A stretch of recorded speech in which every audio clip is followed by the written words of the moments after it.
Mengusung tema Stronger Parliaments for Sustainable Recovery, DPR RI sebagai representasi dari masyarakat Indonesia ikut mendukung pemulihan krisis multidimensi yang sedang melanda berbagai belahan dunia untuk diselesaikan sebagai tanggung jawab bersama. Sebagai tuan rumah dari G20 Parliamentary Speaker Summit atau P20 yang ke-8, DPR RI berusaha untuk terus berjuang membantu pemerintah merealisasikan program ekonomi hijau dan transisi menuju energi bersih dengan menggalang kerjasama global. Ajakan ini tak hanya berlaku bagi masyarakat dunia, tetapi juga masyarakat Indonesia bersama-sama menciptakan dunia yang lebih baik.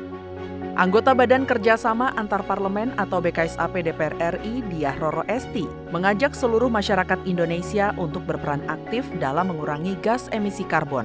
Jadi banyak sekali hal yang harus kita lakukan, terutama menggunakan fungsi legislatif kita ya, karena misalnya di DPR ini kan ada 11 komisi, dan setiap komisi sebetulnya mempunyai perannya masing-masing untuk mengurangi emisi karbon tersebut. Misalnya komisi 7, kita fokusnya lebih ke energy transition, lalu kemudian misalnya komisi 4, lebih fokus terhadap bagaimana kita bisa mengurangi emisi karbon di sektor perhutanan, pertanian, dan lain sebagainya gitu. Jadi banyak sekali hal yang harus kita dorong, baik dari segi legislasinya dan juga pengawasan, memantau apakah pemerintah selama ini melakukan aksi dan menerapkan program-program yang mempunyai tujuan untuk mengurangi emisi karbon gitu. Jadi it's a holistic problem dan butuh multidisciplinary approach. Kita harus bergandengan tangan untuk memantau, memonitor, dan melakukan aksi secara bersama-sama.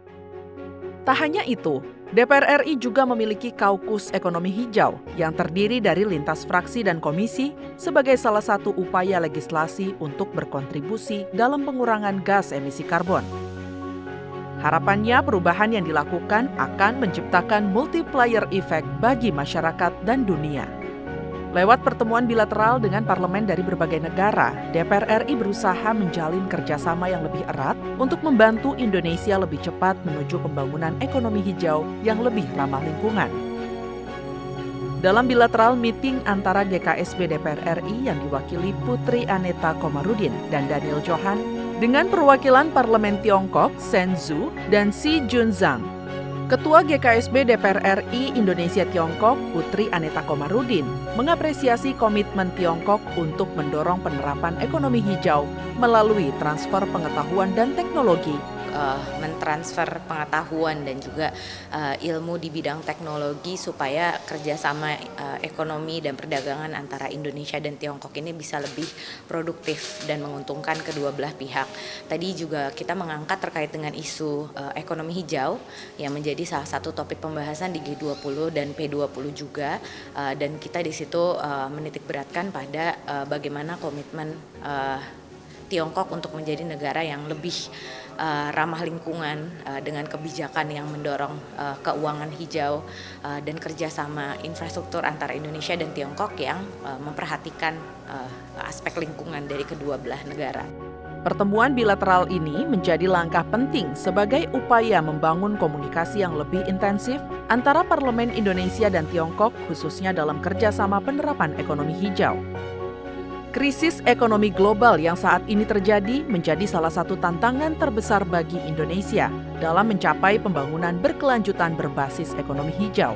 Wakil Ketua Badan Kerjasama Antar Parlemen atau BKSAP DPR RI, Ahmad Hafiz Thohir mengatakan, krisis ekonomi global yang terjadi tidak hanya berpengaruh kepada negara berkembang saja, namun negara-negara maju dunia juga sudah mulai merasakan dampaknya. Di sisi parlemennya kita harus memperkuat. Apakah kita bisa satu ide, apakah bisa kita memasukkan konsep itu ke dalam kerjasama internasional, kemudian juga memblendingnya menjadi ekonomi hijau seperti yang disampaikan Ibu Sri Mulyani, Menteri Keuangan kita pelan-pelan APBN kita sudah mulai masuk ke green economy. Nah, komitmen kita kan selalu seperti itu, tetapi yang kita lihat dunia bergerak semakin liar.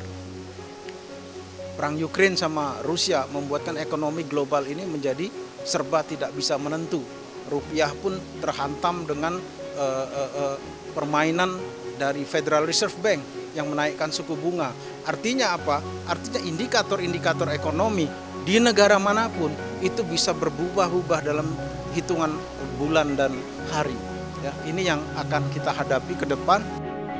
Dengan potensi sumber daya alam yang cukup untuk mendukung penerapan ekonomi hijau, Indonesia membutuhkan realisasi dari komitmen pemberian dana dari negara maju kepada negara berkembang untuk mengatasi perubahan iklim dan ekonomi hijau yang dampaknya akan langsung dirasakan oleh warga dunia. Tim Liputan TVR Parlemen melaporkan.